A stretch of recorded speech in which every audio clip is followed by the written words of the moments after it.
Bien-aimés frères et sœurs, je vous salue dans le nom de Jésus. Nous entrons dans une nouvelle semaine d'enseignement.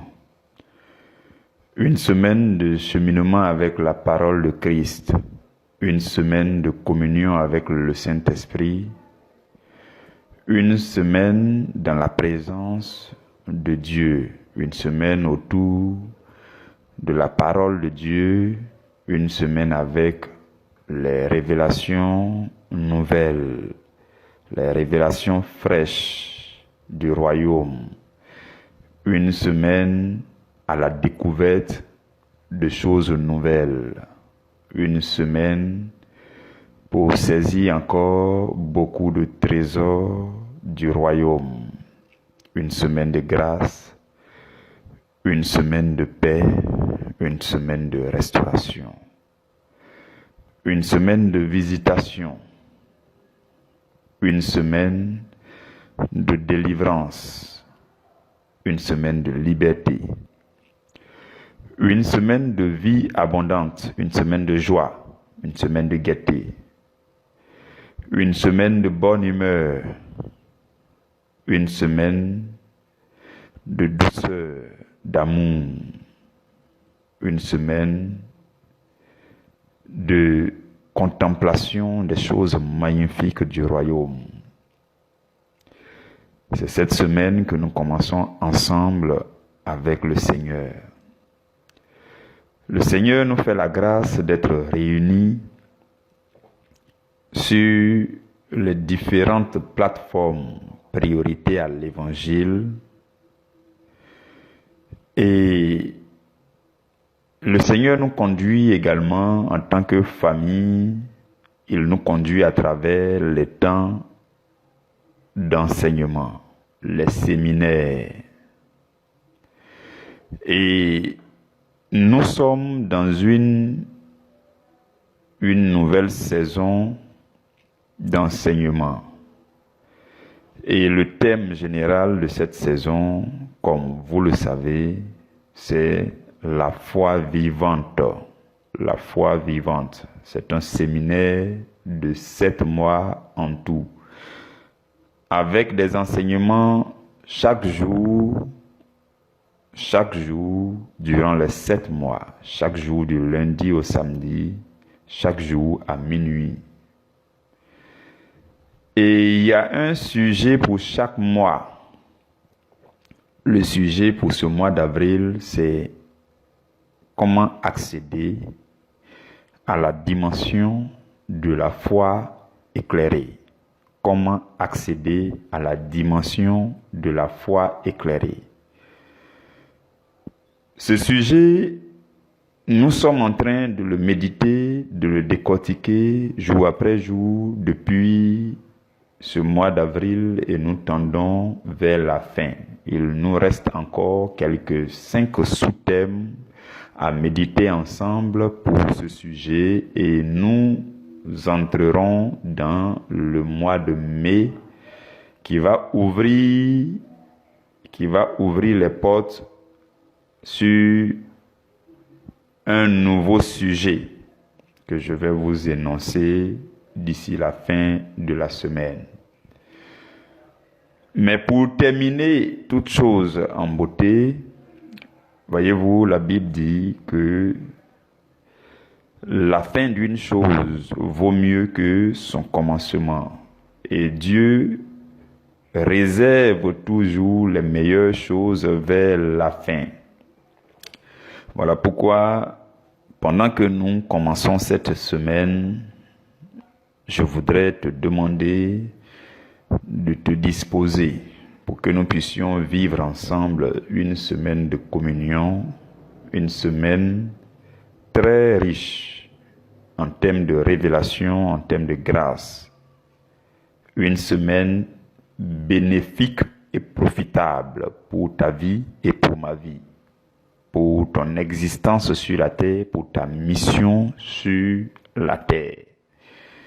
C'est par la grâce de Dieu que nous entrons ensemble dans cette semaine nouvelle Et cette même grâce de Dieu travaillera pour nous et avec nous cette même grâce va nous remplir de provisions, de ressources dont nous avons besoin pour demeurer vainqueurs dans cette vie.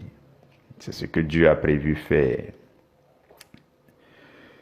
Aujourd'hui, lundi 26 avril 2021, le sous-thème que nous allons ensemble méditer, c'est le dévoilement des ennemis de la parole de foi. Le dévoilement des ennemis de la parole de foi. Voici le sous-thème que nous méditons aujourd'hui selon notre programme qui a été établi. Voyez-vous, frères et sœurs, nous parlons d'accéder à la dimension de la foi éclairée.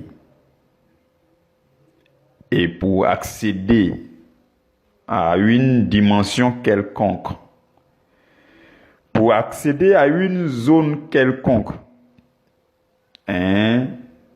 pour accéder à un autre univers, pour accéder à une autre zone, à un autre espace, vous devez emprunter un chemin et franchir des portes pour accéder à l'endroit. Sans oublier qu'il peut y avoir des obstacles sur le chemin pour vous empêcher d'accéder. Voilà pourquoi, pendant que nous étudions le sujet du mois qui est comment accéder à la dimension de la foi éclairée, nous devons aussi comprendre et réaliser que l'ennemi a sans doute disposé sur notre chemin, le chemin de notre vie quotidienne, il a disposé des obstacles. Les ennemis qui nous empêchent de saisir la parole de foi, la révélation de la parole, les choses profondes des Écritures, ce que Dieu a dit à ton sujet, ce que Dieu veut faire de toi, ce que Dieu veut faire pour toi, il faut que tu le saches, il faut que tu reçoives la prophétie, la révélation, il faut que tu en saches sur ce que Dieu veut faire avec toi et pour toi et dans ta vie. Et pour saisir cela, c'est quelque chose qui va venir t'éclairer, te rassurer, te renforcer la paix intérieure et fortifier ta foi. Pour saisir ce quelque chose, il peut arriver que on ait affaire à des obstacles. Voyez-vous, ce sont ces obstacles qui constituent les ennemis. Nous avons longuement parlé de ce que c'est que la parole de foi. La parole de foi, c'est la partie de la parole de Dieu, la portion de la parole de Dieu qui t'est destinée. C'est cette partie-là qui vient pour renforcer ta foi. C'est cette partie-là qui se révèle à toi. C'est cette partie-là qui prophétise sur ta vie. C'est cette partie-là que Dieu a prévue pour te bénir, particulièrement dans ta situation actuelle. C'est cette partie-là que ta vie présente a besoin. C'est cette partie-là dont ta mission a besoin. C'est cette partie qui t'a été prédestinée, qui t'a été destinée et que tu dois saisir absolument pour que quelque chose change dans ta vie présente. Cette partie de la parole de Dieu, cette portion de la parole de Dieu, on appelle ça la parole de foi. Et c'est ce que tu dois saisir. Nous avons parlé de la parole de foi longuement la semaine dernière. Ce que nous voyons aujourd'hui, c'est que il y a des ennemis qui vous empêchent de saisir votre parole de foi, et ce sont ces ennemis que nous allons dévoiler aujourd'hui. Ce sont 3 ennemis fondamentalement. Pour notre méditation d'aujourd'hui, nous allons voir 3 ennemis de la parole de foi. Et je te prie de commencer à me suivre très bien, de commencer à me suivre minutieusement, pendant que je vais nous lire 2 textes bibliques. Suivez-moi très bien, nous allons lire ensemble dans Matthieu au chapitre 13. Nous allons d'abord lire le verset 1 jusqu'au verset 7. Et par la suite, je vais lire le verset 18 jusqu'au verset 22. Ce n'est pas un texte qui est nouveau pour vous. C'est la parabole du semeur. Vous avez dû entendre plusieurs prédications sur ce texte biblique. Vous avez dû méditer vous-même ce texte biblique personnellement. Vous avez dû l'étudier. Vous connaissez peut-être par cœur ce texte biblique. Tout cela, c'est très bien. Mais aujourd'hui encore, Dieu a prévu. Il a certainement prévu vous révéler des choses nouvelles sur la base de ce même passage biblique. Voilà pourquoi je requiers un redoublement d'efforts pour être attentionné, pour suivre et saisir ce que Dieu va nous communiquer. Je lis la parole du Seigneur. Matthieu 13, versets 1 à 7 d'abord. La Bible dit, ce même jour, Jésus sortit de la maison et s'assit au bord de la mer. Une grande foule s'étant assemblée auprès de lui, il monta dans une barque et il s'assit. Toute la foule se tenait sur le rivage. Il leur parla en parabole sur beaucoup de choses et il leur dit, un semeur sortit pour semer. Comme il semait, une partie de la semence tomba le long du chemin. Les oiseaux vinrent et la mangèrent. Une autre partie tomba dans les endroits pierreux où il n'avait pas beaucoup de terre. Elle leva aussitôt parce qu'elle ne trouva pas un sol profond. Mais quand le soleil parut, elle fut brûlée et sécha faute de racines. Une autre partie tomba parmi les épines. Les épines montaient et l'étouffaient. Parole du Seigneur, nous rendons grâce à Dieu. Je vais maintenant lire dans le même chapitre de Matthieu 13, du verset 18 jusqu'au verset 22, avec votre attention. En fait, c'est la partie où Jésus a expliqué, où il a interprété la parabole, parce que dans la première partie, c'était encore voilé, c'était sous forme de parabole. Les disciples sont venus dire, mais il faut nous expliquer cette parabole. Et Jésus a commencé à expliquer. Donc, c'est l'explication qui va de pair avec la parabole, C'est cette explication que nous allons lire maintenant. Matthieu 13, à partir du verset 18. Vous donc, écoutez ce que signifie la parabole du semeur. Lorsqu'un homme écoute la parole du royaume et ne la comprend pas, le malin vient et enlève ce qui a été semé dans son cœur. Cet homme est celui qui a reçu la semence le long du chemin. Celui qui a reçu la semence dans les endroits pierreux, c'est celui qui entend la parole et la reçoit aussitôt avec joie. Mais il n'a pas de racine en lui-même. Il manque de persistance et dès que survient une tribulation ou une persécution à cause de la parole, il y trouve une occasion de chute. Celui qui a reçu la parole parmi les épines, c'est celui qui entend la parole, mais en qui les soucis du siècle et la séduction des richesses étouffent cette parole et la rendent infructueuse. Parole du Seigneur. Nous bénissons le nom de Dieu. Saint-Esprit, nous avons besoin que tu demeures à la commande, demeure au contrôle jusqu'à la fin de ce temps de méditation. Ce n'est que par toi que nous pouvons recevoir du ciel les trésors excellents qui ont été prévus pour notre vie. Nous te supplions, fais-nous les recevoir par ton canal et par le nom de notre Seigneur Jésus. Amen. Frères et sœurs dans le Seigneur, dans le texte que nous venons de lire, la Bible parle de la semence. le semeur qui prend la semence entre les mains et qui commence à les ensemencer, à les semer, à les lancer sur le sol. Et la Bible dit que la semence représente la parole de Dieu. C'est tout comme lorsque vous écoutez une prédication. C'est tout comme lorsque vous lisez votre Bible. C'est tout comme lorsque vous écoutez un enseignement. C'est tout comme lorsque vous entendez la parole de Dieu.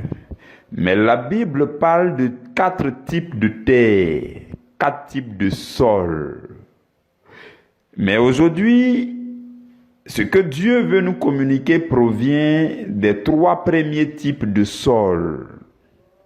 Lorsque la semence de la parole de Dieu est proclamée, est prêchée et que vous écoutez, il y a 3 possibilités. Les 3 premières possibilités sont des situations assez tristes. Et la 4e possibilité, c'est l'ensemble des semences qui tombent dans la bonne terre. Nous n'allons pas parler de cela aujourd'hui. Les 3 premières possibilités nous révèlent les obstacles qui peuvent empêcher la semence de la parole de Dieu de prospérer dans ta vie. Tout ce qui vient comme obstacle, tout ce qui vient en tant qu'ennemi pour empêcher la parole de Dieu de bien s'ensemencer dans ta vie, de prospérer et de porter beaucoup de fruits. Il y en a 3 choses. Ces choses, ce sont les ennemis de la parole que Dieu veut t'adresser. La parole prophétique que Dieu veut souffler sur ta vie. Les révélations profondes que Dieu veut te communiquer pour te fortifier dans ta foi personnelle et individuelle. Les pépites des trésors venant du royaume que Dieu veut mettre dans ta vie pour enrichir ta vie.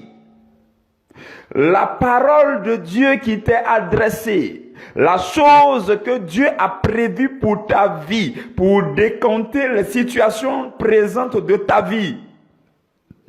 Les choses profondes de la parole de Dieu, les révélations de la parole de Dieu qui te sont destinées et qui sont censées venir accomplir une mission dans ton cœur, dans ta vie, pour augmenter ta foi, pour t'affermir. Ces choses-là qui doivent venir dans ta vie, il arrive que ces choses viennent mais ne prospèrent pas.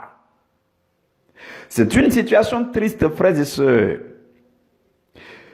Il y a beaucoup de chrétiens qui entendent la parole, qui suivent les méditations, les prédications, les enseignements, les exhortations, qui lisent leur Bible. Mais au bout du compte, ils peuvent remarquer tristement que la parole qui a été ensemencée dans leur vie n'a pas prospéré, n'a pas porté du fruit. Pourquoi ce fait? Pourquoi cette tristesse? Pourquoi? Il y a 3 ennemis. 3 ennemis dont je voudrais qu'on parle calmement, clairement. Et je te prie de te disposer pour les comprendre. Quand tu vas comprendre, quand on va les dévoiler, que tu vas les découvrir et que tu vas monter ta garde, tu seras en bonne posture pour saisir les profondeurs de la parole de Dieu et pour que ça soit profitable et fructueux et productif dans ta vie. Le premier ennemi, c'est la mauvaise disposition intérieure. La mauvaise disposition intérieure. Dans la première partie que nous avons lue, vous remarquerez qu'à partir du verset 4, la Bible dit, comme le semeur sémait une partie de la semence. Comme on a dit, la parole de foi, c'est la portion de la parole. La partie de la parole qui doit porter du fruit dans ta vie, qui doit augmenter ta foi, qui doit t'enrichir. Le verset dit, une partie de la semence est tombée le long du chemin. Et les oiseaux sont venus et ils ont mangé. C'est une situation triste. Quand le semeur était en train de semer, il n'avait pas prévu cette situation triste. Ce n'était pas à cause des oiseaux que le semeur s'est mis à semer. Non. Quand le semeur était en train de semer, il était en train de balancer les grains, il n'avait pas prévu que le voleur vienne voler. Non. Le semeur a semé, a balancé les semences avec pour but de voir les fruits, d'admirer les fruits, d'apprécier les fruits dans la vie de la personne. Quand le Saint-Esprit inspire les serviteurs de Dieu à proclamer la parole, à prêcher la parole, à vous enseigner la semence incorruptible de la parole qui est balancée, l'objectif de Dieu n'est pas que l'ennemi puisse voler cela. Dans le plan parfait de Dieu, c'est que la semence, toute semence de la parole porte beaucoup de fruits. Mais de façon triste, il savait que la parole tombe dans des cœurs qui ne sont pas disposés. La mauvaise disposition intérieure, c'est votre propre ennemi. Votre mauvaise disposition intérieure, c'est votre propre ennemi. Lorsque votre cœur n'est pas disposé, n'est pas préparé pour recevoir la parole, c'est ça votre propre ennemi d'abord. Les distractions, les perturbations, les troubles intérieurs, voici le premier ennemi. Parce que, visiblement, tu ne vas pas comprendre ce que tu entends. Dans le verset 19, Jésus dit, lorsque un homme écoute la parole du royaume et ne la comprend pas, tu écoutes mais tu ne comprends pas. Pourquoi? Parce que la disposition intérieure n'est pas bonne. Beaucoup de distractions en pensée, beaucoup de dispersion à l'intérieur, beaucoup de troubles intérieurs, les pensées désordonnées, le cœur non préparé, non disposé, et avec cela, on se présente devant Dieu et on veut recevoir la semence de la parole de Dieu. La Bible appelle ça le long du chemin. Et Jésus dit, quand tu écoutes ainsi, avec cette disposition de cœur, avec cette distraction, quand tu écoutes ainsi la parole de Dieu, tu ne peux pas comprendre ça. Et il dit, le malin vient et il enlève la semence qui a été semée dans votre cœur. Il vient, il enlève. Pourquoi il enlève? Parce que ce que tu entends et que tu ne comprends pas, parce que tu n'es pas disposé, parce que tu n'es pas connecté, parce que tu n'es pas concentré. Donc on parle, et on parle, mais tu ne comprends pas. Qu'est-ce qui se passe en fin de compte? Tu dis, bon, moi, je passe à autre chose. Comme tu passes à autre chose, le malin a volé ça. Le malin est parti avec. Tu dis, non, mais c'est compliqué. Tu lis la Bible, tu as des incompréhensions, tu dis, bon, je passe à autre chose. Bon, je ne peux pas m'attarder. Non, mais c'est compliqué. Parce que tu n'étais pas disposé. Tu n'étais pas préparé suffisamment pour capter, pour saisir.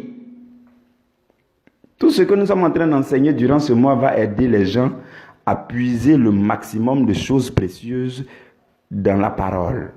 À se disposer au maximum pour bien saisir les profondeurs de la parole. Parce que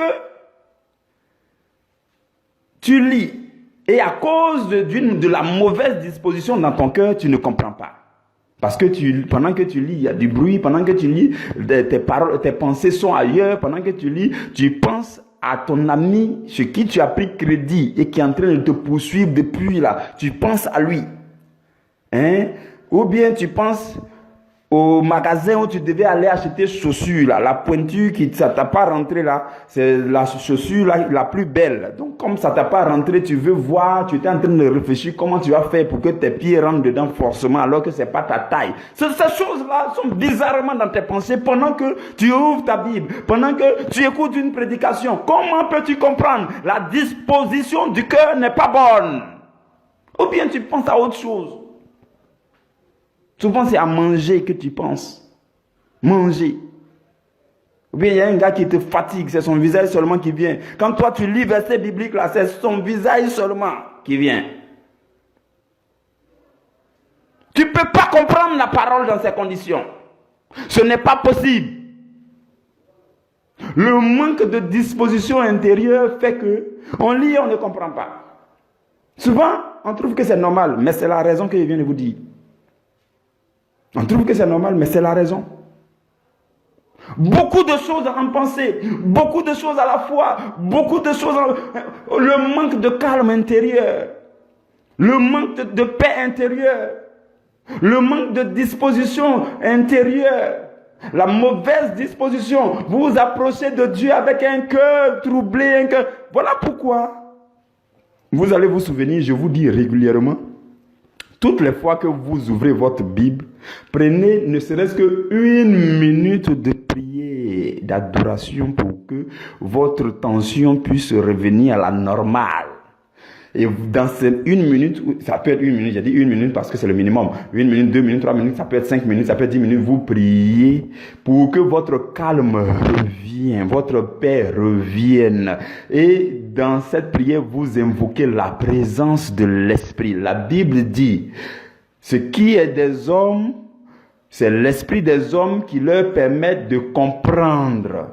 Mais les choses de Dieu, c'est aussi l'Esprit de Dieu qui nous permettra de les comprendre. Ce que tu vas découvrir dans la Bible, c'est une chose venant de Dieu. Sans le Saint-Esprit, tu ne peux pas comprendre. Donc, dans ce petit moment de prière, avant de lire ta Bible, là, tu invoques la présence de l'Esprit et tu demandes à Dieu, Seigneur, ta paix dans mon cœur, le calme dans mon cœur, dans mon environnement, dans mes pensées. Seigneur, apaise-moi afin que je m'approche de ta parole avec la meilleure disposition intérieure pour saisir les meilleures choses que tu as prévues pour moi. Vous comprenez? Donc, vous venez de découvrir le premier ennemi qui nous empêche de saisir les choses excellentes dans la parole que nous lisons. Deuxième ennemi, c'est le manque d'enracinement. Notez très bien ces choses, s'il vous plaît. Premier ennemi, la mauvaise disposition intérieure, avec tous les détails que nous avons vus. Deuxième ennemi, le manque d'enracinement. Le manque d'enracinement de la parole. La parole n'a pas pu s'enraciner. Ça aussi, c'est une situation très triste. C'est une situation différente de la première. Parce que Jésus dit, une partie de la semence tomba dans les endroits pierreux où elle n'avait pas beaucoup de terre. Elle leva aussitôt parce qu'elle ne trouva pas un sol profond. C'est triste, hein? C'est vraiment triste.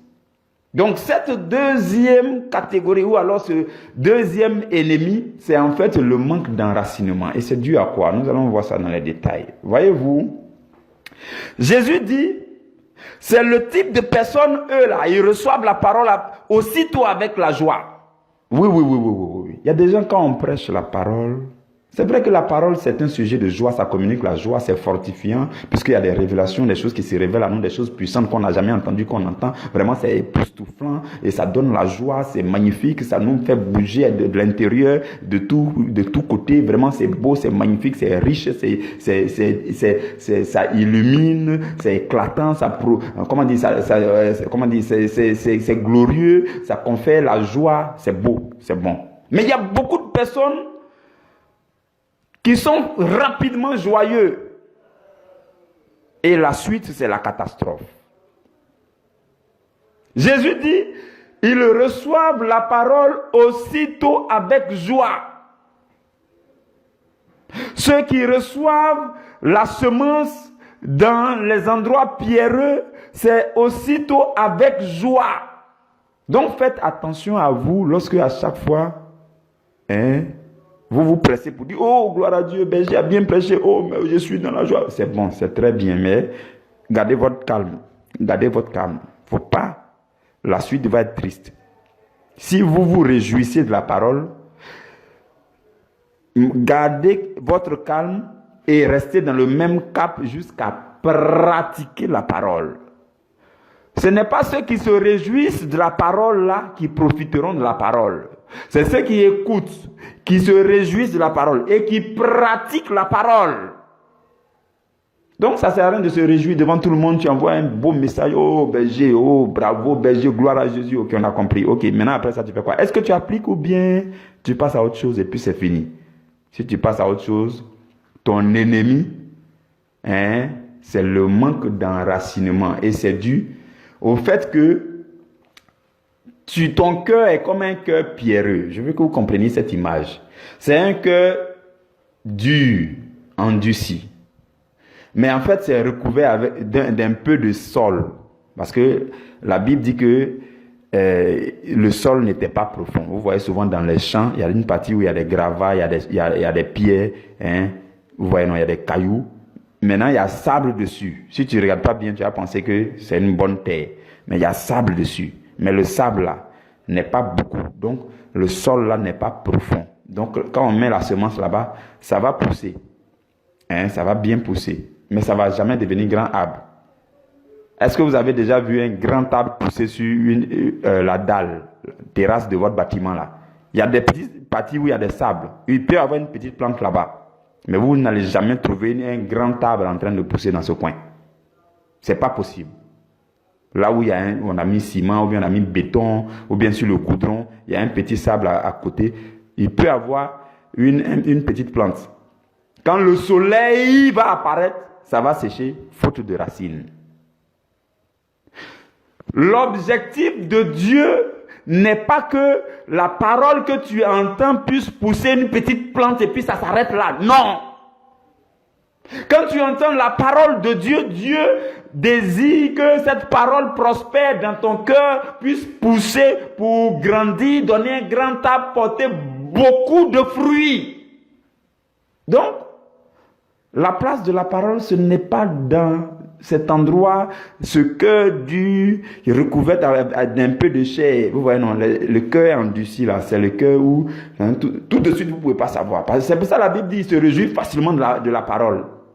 Mais c'est façade, vous voyez, non, c'est semblant. Beaucoup font semblant. Je ne parle pas de toi, je n'ai pas vu quelqu'un. Je ne vous ai pas vu. Je parle, je prêche, tout simplement. Donc, le cœur là est dur, mais il y a un peu de sable tout autour, quoi. Juste pour faire semblant. Et puis quand la semence tombe, il se réjouit vite, vite. Et puis ça pousse, ça donne une petite plante. Ça donne les petites plantes. Et puis on pense que la parole est en train de prospérer. Mais la Bible dit quand le soleil apparaît. Le soleil apparaît.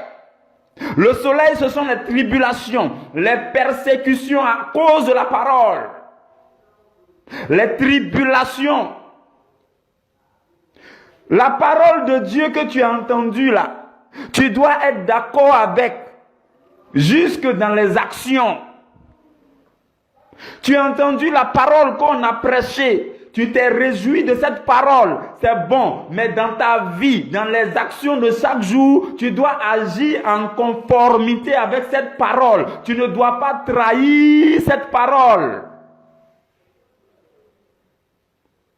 Parce que la Bible dit, quand les tribulations arrivent, les épreuves arrivent, les tentations arrivent, les persécutions arrivent à cause de la parole, petite parole que tu as entendue là pour pratiquer, maintenant ça devient un problème.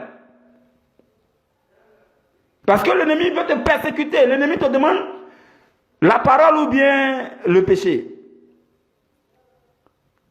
Et puis l'ennemi dit, il met le couteau sur ton cou. Il dit, si tu choisis d'honorer la parole, de respecter la parole, de pratiquer la parole, là tu te souviens que tu t'es réjoui de la parole derrière là-bas. Et là maintenant on te pointe le couteau. Et puis on dit, si tu te réjouis de la parole, comment dire, si tu pratiques la parole, si tu es d'accord avec la parole, le couteau ou le péché.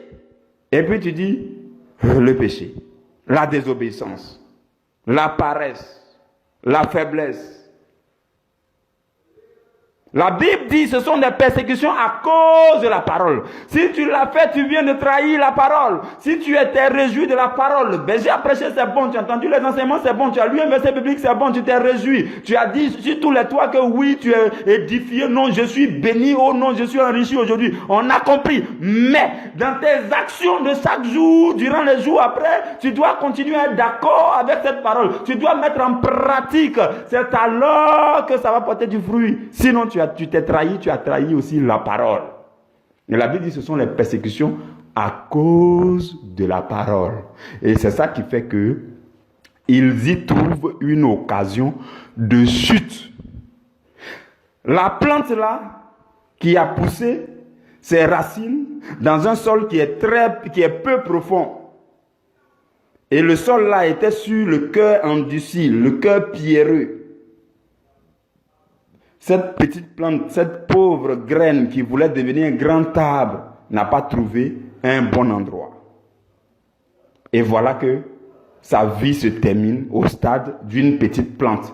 Parce que le soleil est apparu et par manque de racines, cette petite plante n'a pas pu prospérer. Cette petite plante qui avait le désir, qui avait pour mission de porter beaucoup de fruits, n'a pas pu porter ses fruits. Pourquoi? Parce que le cœur était endurci et recouvert d'un peu de sable, un peu de sol. Et on pensait que c'était un cœur fertile parce que très vite il se réjouit de la parole. On pense que le frère là, il est encore chrétien, la soeur là, vraiment, elle est calée, vraiment, sa foi là est comme ça, mais vraiment, c'était un cœur dur, recouvert d'un peu de sable. Une petite plante a poussé. Ce n'est plus devenu un grand arbre. Le soleil est apparu et voici la triste situation. Frères et sœurs, voici le deuxième ennemi. Troisième ennemi. Je vais terminer par là. Le temps court avec moi aujourd'hui. Troisième ennemi, l'étouffement de la semence.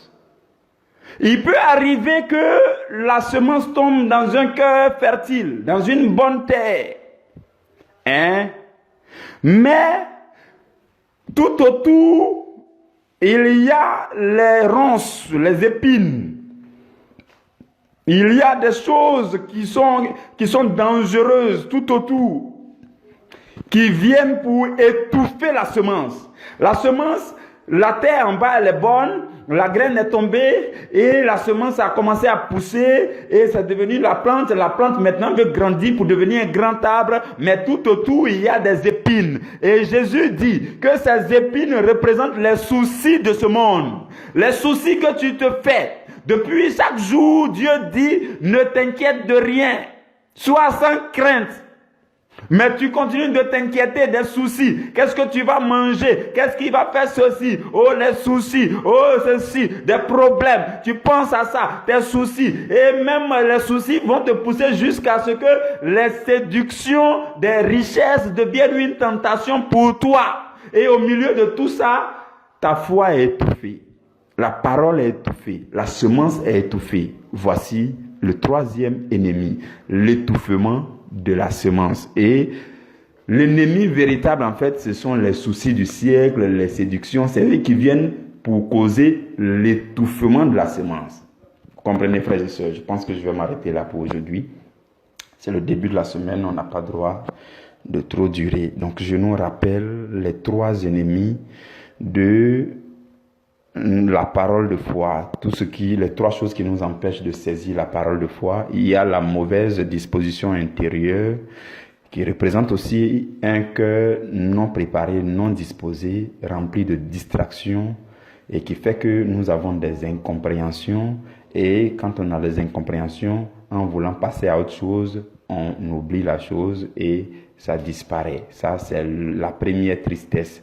Deuxième ennemi, c'est le manque d'enracinement. Et ce sont les gens de cœur qui sont endurcis, mais qui reçoivent aussitôt la parole parce qu'il y a un peu de terre dessus, mais ça ne prospère pas jusqu'à porter beaucoup de fruits. Et la dernière chose, la troisième chose, c'est l'étouffement de la semence. Cet étouffement est causé par les soucis du siècle et les séductions des richesses. Que Dieu vous garde. Nous nous retrouvons demain à la première heure. Amen.